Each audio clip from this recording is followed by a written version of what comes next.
আসসালামু আলাইকুম। ঠিক আছে, তড়িৎ বিশ্লেষক বা ইলেকট্রোলাইটিক সেল নিয়ে আমরা একটু পড়বো টাইপ 3। এটা আমাদের তৃতীয় নাম্বার ভিডিও তড়িৎ রসায়নের। তো এখানে বেসিক্যালি যেটা ব্যাপারটা হয় আমি একটু বুঝাই।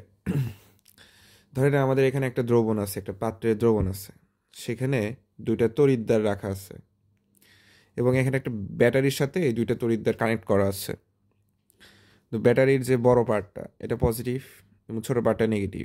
বড় পার্টটা যে পজিটিভ, সেই পজিটিভটা এখান থেকে আস্তে আস্তে এখানে চলে আসলো, তার মানে এটা পজিটিভ, এটা হচ্ছে নেগেটিভ। তো পজিটিভের দিকে কে ছুটে যাবে? নেগেটিভ। অ্যানায়ন তো নেগেটিভই থাকে বেসিক্যালি। তো অ্যানায়ন যেহেতু যার দিকে ছুটে যাচ্ছে সেটা হচ্ছে অ্যানোড, তাই না?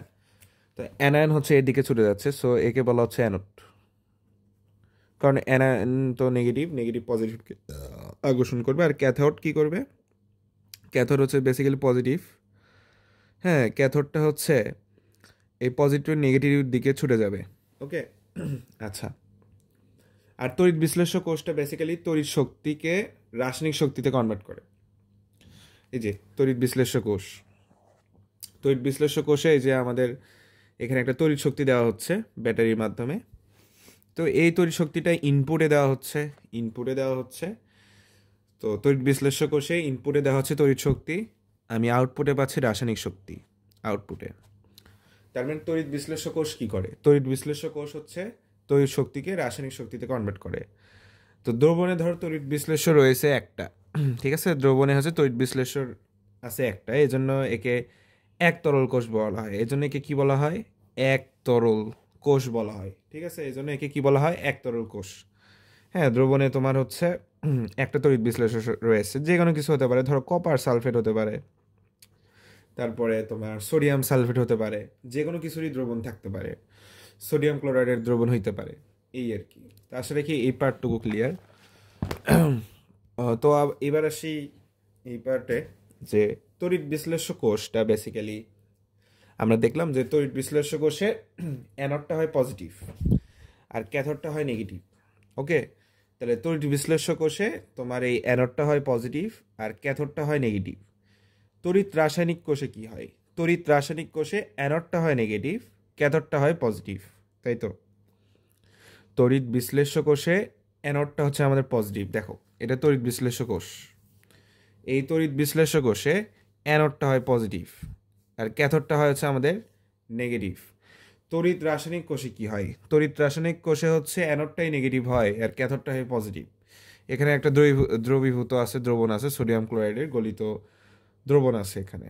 ফাইন, তার এটা বুঝছি যে তড়িৎ বিশ্লেষ্য কোষে অ্যানোডটা হয় হচ্ছে পজিটিভ আর তড়িৎ রাসায়নিক কোষে অ্যানোডটা হয় নেগেটিভ। ফাইন, এরপর এখানে এখন আমরা দেখব যে ধরো তোমার আর কি একটা পাত্রে একটা দ্রবণ নেওয়া হলো, তো কঠিন সোডিয়াম ক্লোরাইড, হ্যাঁ, কঠিন সোডিয়াম ক্লোরাইড বা যেটা কিনা সলিড। তো এই ক্ষেত্রে কিন্তু আসলে তড়িৎ বিশ্লেষণ হবে না। কঠিন সোডিয়াম ক্লোরাইডের ক্ষেত্রে বেসিক্যালি তড়িৎ বিশ্লেষণ হবে না, কারণ সে তো আর কি আয়নিত হতেই পারবে না। তার মানে কঠিন সোডিয়াম ক্লোরাইড দিয়ে তুমি কখনোই তড়িৎ বিশ্লেষণ করতে পারবে না। গলিত সোডিয়াম ক্লোরাইড আর কি তড়িৎ বিশ্লেষণ সম্ভব, বা সোডিয়াম ক্লোরাইড যেটা কিনা মল্টেন, এটা হচ্ছে কেস 2, ওইটা ছিল কেস 1।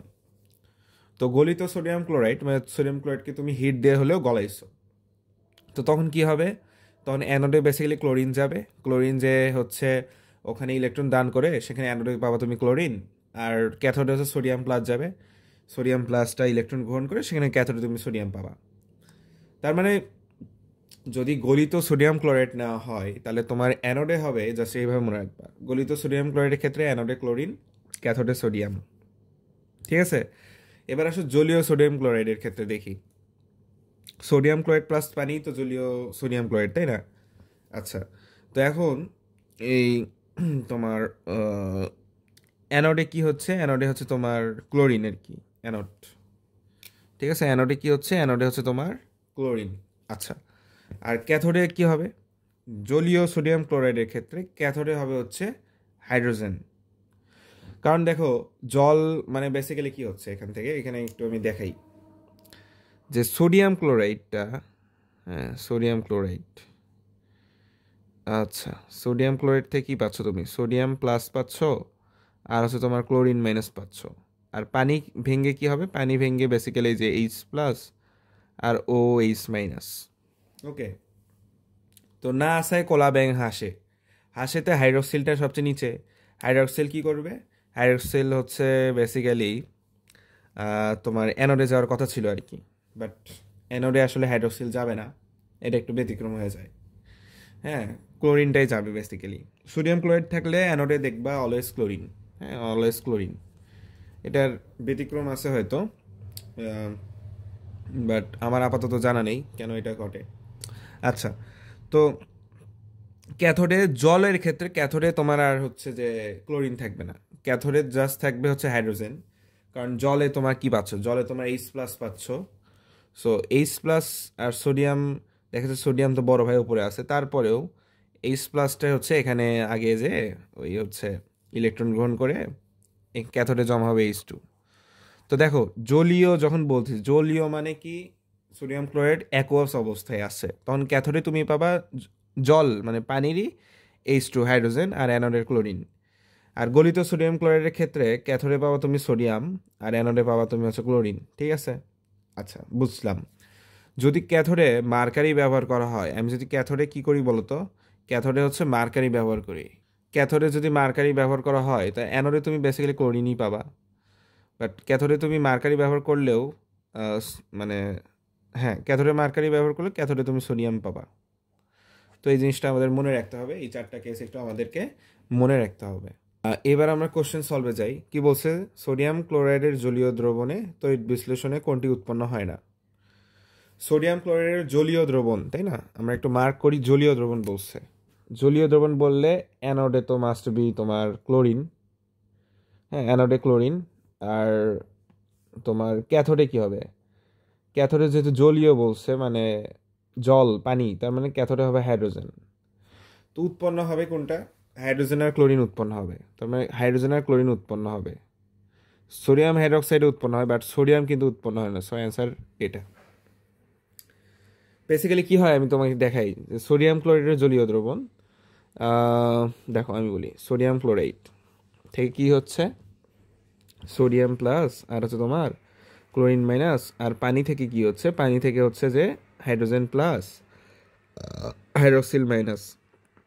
বেসিক্যালি এই হাইড্রোজেন ইলেকট্রন তোমার হচ্ছে গ্রহণ করবে, গ্রহণ করে সে ক্যাথোডে তুমি পাবা এইচ 2, আর এই ক্লোরিনটা হচ্ছে যে ইলেকট্রন দান করে তুমি অ্যানোডে পাবা হচ্ছে ক্লোরিন।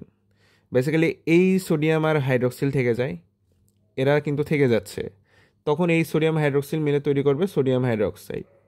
ঠিক আছে, সোডিয়াম হাইড্রক্সাইড তৈরি করবে, এবং সেই সোডিয়াম হাইড্রক্সাইডটাও কিন্তু তুমি পাবা আর কি। হ্যাঁ, জলীয় দ্রবণে পাবা, বাট উৎপন্ন হবে না কিন্তু এই সোডিয়ামটা বেসিক্যালি উৎপন্ন হবে না। এই 3টায় হাইড্রোজেনে উৎপন্ন হবে, ক্লোরিনে উৎপন্ন, সোডিয়াম হাইড্রক্সাইডে উৎপন্ন হবে, বাট এই সোডিয়ামটা কিন্তু বেসিক্যালি উৎপন্ন হবে না। আচ্ছা, কপার অ্যানোড ব্যবহার করে কপার সালফেটের জলীয় দ্রবণকে তড়িৎ বিশ্লেষণ করা হলে অ্যানোডে যে বিক্রিয়াটা ঘটে। আচ্ছা, এখানে কি বলছে যে কপার অ্যানোড ব্যবহার করে, কপার অ্যানোড তুমি ব্যবহার করছো, এই লাইনটা লাগবেই না। আমি তোমাকে বলি, কপার সালফেটের জলীয় দ্রবণকে তড়িৎ বিশ্লেষণ, হ্যাঁ তড়িৎ বিশ্লেষ্য কোষে তুমি তড়িৎ বিশ্লেষণ করলে অ্যানোডে যে বিক্রিয়াটা ঘটবে। দেখো ধরো এটা তোমাদের দ্রবণ, এটা বেসিক্যালি অ্যানোড, এটা হচ্ছে তোমার ক্যাথোড। ঠিক আছে, এখন কপার সালফেট বলছে না, কপার সালফেট বললে কি হবে দেখো, এক আছে তোমার হচ্ছে যে কপার, আমি বলি দেখো, এক হচ্ছে তোমার কপার সালফেট আর একটা হচ্ছে তোমার পানি। কপার সালফেট থেকে কি হবে, কপার 2+, আর একটা হচ্ছে যে SO4 2-, এটা পাবা। আর এখান থেকে যেটা পাবা সেটা হচ্ছে হাইড্রোজেন প্লাস আর হচ্ছে হাইড্রক্সিল মাইনাস। ঠিক আছে, আচ্ছা, তো এখন এই পর্যায়ে তোমার যে বিষয়টা ঘটবে, অ্যানোডে কে যাবে দেখো তো, অ্যানোডে যে কি বলছে, অ্যানোডে যে বিক্রিয়া ঘটে, অ্যানোডে অ্যানোডে অ্যানোয়ন যাবে না, সালফেট যাবে নাকি হাইড্রক্সিল যাবে বলো তো। আমরা জানি যে নাসায় কোলা ব্যাং হাসে, ফার্স্টে নাইট্রেট, তারপর সালফেট, ক্লোরিন, ব্রোমিন, আয়োডিন আর হাইড্রক্সিল। হাইড্রক্সিল হচ্ছে আগে বেসিক্যালি চার্জ মুক্ত হবে ইলেকট্রন দিয়ে। ঠিক আছে, ইলেকট্রন দিয়ে তোমার এই হাইড্রক্সিল ইলেকট্রন দিয়ে এখানে মেবি অক্সিজেন সম্ভবত অক্সিজেন এখানে থাকবে আর কি সম্ভবত। তো অ্যানোডে কি এই বিক্রিয়া ঘটবে? কপার কি যাবে? ক্যাটায়ন যাবে? না অ্যানায়ন যাবে। কপার যাবে? না। হাইড্রোজেন কি যাবে? না, হাইড্রোজেন তো যাবেই না, মানে অপশন এখানে একটাই। সালফেট তো সালফেট হইলে কথা ছিল যে তোমার একটু কনফিউশন হইতো, বাট অ্যানোডে তো অ্যানোয়নই যাবে। সো তুমি বুঝতেই পারতেছো, এই একটা অপশন দেখেই তুমি কিন্তু নিগেট করতে পারতেছো, এটা ইজি। এরপর হচ্ছে আরেকটা দেখি যে কোন কোষ, তার মানে অ্যান্সারটা আগেরটা বুঝলাম যে অ্যান্সার হচ্ছে এই যে এইটা, ওকে।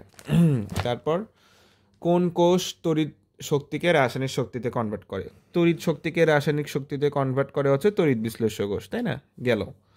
নিষ্ক্রিয় ইলেকট্রোডে সোডিয়াম হাইড্রোক্সাইড, দেখো নিষ্ক্রিয় ইলেকট্রোডে সোডিয়াম হাইড্রোক্সাইডের জলীয় দ্রবণকে তড়িৎ বিশ্লেষণ করলে অ্যানোডে কি উৎপন্ন হবে? ধর তোমার কাছে ইলেকট্রোড আছে, তাই না? ইলেকট্রোড, লেটস ইলেকট্রোড আছে এরকম। আচ্ছা, যাই হোক, সোডিয়াম হাইড্রোক্সাইডকে তুমি জলীয় দ্রবণে তড়িৎ বিশ্লেষণ করছো আর কি। ঠিক আছে, অ্যানোডে তাহলে কি উৎপন্ন হবে? বেসিক্যালি সোডিয়াম হাইড্রোক্সাইড, দেখো সোডিয়াম হাইড্রোক্সাইড আর হচ্ছে যে আমাদের জলীয় দ্রবণ যেহেতু বলছে, অ্যানোডের কথা বলছে, এখান থেকে তুমি কি পাবা? এখান থেকে তুমি পাবা Na+ আর হাইড্রোক্সিল মাইনাস, এখান থেকে পাবা তুমি H+ আর হচ্ছে হাইড্রোক্সিল মাইনাস। তাহলে এখানেও হাইড্রোক্সিল, এখানেও হাইড্রোক্সিল, তাহলে অ্যানোডে কে যাবে? হাইড্রোক্সিল যাবে। হাইড্রোক্সিল যে কি করবে? ইলেকট্রন দান করবে, ঠিক আছে? হাইড্রোক্সিল আয়ন যে কি করবে? ইলেকট্রন দিয়ে দিবে। ইলেকট্রন দিয়ে দিয়ে সেখানে অক্সিজেন উৎপন্ন হবে। অপশনে একটাই। হাইড্রোজেন কি উৎপন্ন হবে? হাইড্রোক্সিল ইলেকট্রন দান করে তো হাইড্রোজেন উৎপন্ন হবে না, বেসিক্যালি অক্সিজেনই উৎপন্ন হবে। আর এখানে যদি আমাকে বলতো যে সোডিয়াম ক্লোরাইড, তাহলে সোডিয়াম ক্লোরাইড যদি থাকতো তাহলে অ্যানোডে ক্লোরিন উৎপন্ন হতো। বাট এখানে আমি দেখতেই পাচ্ছি যে দুইটাই ক্ষেত্রে হাইড্রোক্সিল হাইড্রোক্সিল আগে ভাগে মানে তো আগে ভাগে যাওয়ার তো কোনো দরকার নেই, দুটোই একই। সুন্দর মতো অ্যানোডে ইলেকট্রন দিয়ে সেখান থেকে আর কি তোমার অক্সিজেন তৈরি করবে। সোডিয়াম ক্লোরাইডের জলীয় দ্রবণকে তড়িৎ বিশ্লেষণ করলে কি উৎপন্ন হয়? জলীয় দ্রবণকে, জলীয় দ্রবণকে আমি এটা বুঝতেই পারতেছি, জলীয় দ্রবণকে জল যেহেতু, তার মানে ক্যাথোডে উৎপন্ন হবে হাইড্রোজেন।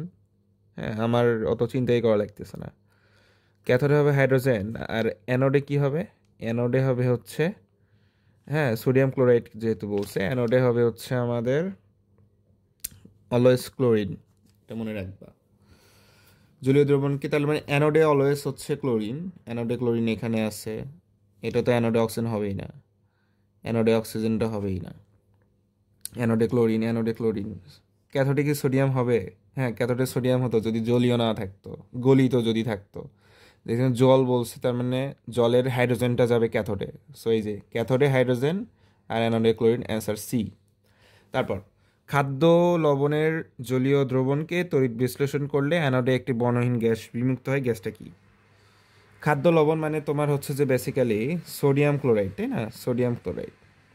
তো এই সোডিয়াম ক্লোরাইডের জলীয় দ্রবণকে তুমি যদি তড়িৎ বিশ্লেষণ করো বেসিক্যালি, হ্যাঁ জলীয় দ্রবণ বলছে, তাহলে হচ্ছে অ্যানোডে বেসিক্যালি কি উৎপন্ন হবে? অ্যানোডে অলওয়েজ ক্লোরিনই হবে। এই যে অ্যানোডে ক্লোরিন, আর জল যেহেতু বলছে, আর তাহলে ক্যাথোডে হয়তো হাইড্রোজেন, বাট অ্যানোডে একটা বর্ণহীন গ্যাস বিমুক্ত হবে, সেটা হচ্ছে ক্লোরিন। হাইড্রোজেন হবে না, অক্সিজেন হবে না, স্টিম হবে না। ওকে, ফাইন। সোডিয়াম ক্লোরাইড বললে মানে অলওয়েজ কেন জানি, মানে সব তো কেস 4টা কেসে 3টা কেসে দেখলাম। প্রথম তো ওই যে আমি এটা বলতে চাচ্ছিলাম যে এই কঠিনের ক্ষেত্রে তো এখানে তো অ্যানোড আর ক্যাথোডে কিছুই তৈরি হবে না। প্রত্যেক ক্ষেত্রে দেখেন এই পরপর 3টা কেসে অ্যানোডে সবসময় ক্লোরিন যখন সোডিয়াম ক্লোরাইড হচ্ছে। আচ্ছা, তারপর লাস্ট কোশ্চেন্স আমাদের, ঠিক আছে? আমরা আমাদের লাস্ট কোশ্চেনে আসছি, সেটা কি বলছে? সোডিয়াম ক্লোরাইডের লঘু দ্রবণকে তড়িৎ বিশ্লেষণ করলে ক্যাথোডে জমা হবে, ঠিক আছে? ক্যাথোডে জমা হবে বা উৎপন্ন হবে, একই হোক। আচ্ছা, তো জমা হবে উৎপন্ন হবে কিন্তু একই কথা। আচ্ছা, এই দেখো জমা হবে বলছে। সোডিয়াম ক্লোরাইড লঘু দ্রবণ, সোডিয়াম ক্লোরাইডের লঘু দ্রবণ মানে কিন্তু সেখানে জল আছে, ঠিক আছে? সোডিয়াম ক্লোরাইড লঘু দ্রবণ মানে সেখানে জল আছে, ঠিক আছে? তাহলে এখান থেকে হবে ধরো সোডিয়াম প্লাস আর হবে ক্লোরিন মাইনাস, আর এখান থেকে হবে হাইড্রোজেন প্লাস আর হাইড্রোক্সিল মাইনাস, ঠিক আছে? তো ক্যাথোডে তোমার কি জমা হবে? ক্যাথোডে বেসিক্যালি যে জল আছে, দ্রবণ, দেখো দ্রবণ মানে কিন্তু জল আছে। সোডিয়াম ক্লোরাইড বলছে দ্রবণ, দ্রবণ মানে জল আছে, তাহলে ক্যাথোডে আর সোডিয়াম জমা হবে না, হাইড্রোজেন জমা হবে। সো অ্যান্সার হচ্ছে আমাদের হাইড্রোজেন জমা হচ্ছে, ঠিক আছে? এটা কি বুঝে গেছে? এটা যে দ্রবণ বললে কিন্তু সেখানে জল আছে। আর আমরা চার্ট তো দেখছিলামই যে চার্টে কি ছিল যে জলীয় দ্রবণ, হ্যাঁ দ্রবণ মানেই কিন্তু জল, দ্রবণে হলে ক্যাথোডে হয় হাইড্রোজেন। তো এখানে একটু চার্টটা দেখি আমরা আরেকটা, যে সোডিয়াম হাইড্রোক্সাইডের জলীয় দ্রবণ, যখনই জলীয় বলবে জল মানে দ্রবণ বললে হাইড্রোজেন, এই যে সোডিয়াম ক্লোরাইড দ্রবণ বলছে, দ্রবণ বললে হাইড্রোজেন, গলিত সোডিয়াম ক্লোরাইড বললে জাস্ট সোডিয়াম, ক্যাথোডে জমা হবে, ফাইন। আর এখানে হাইড্রক্সিল যেহেতু আছে সেহেতু অ্যানোডে উৎপন্ন হবে অক্সিজেন, আর বাদ বাকি এখানে ক্লোরিন, তার মানে অ্যানোডে হবে ক্লোরিন। ওকে।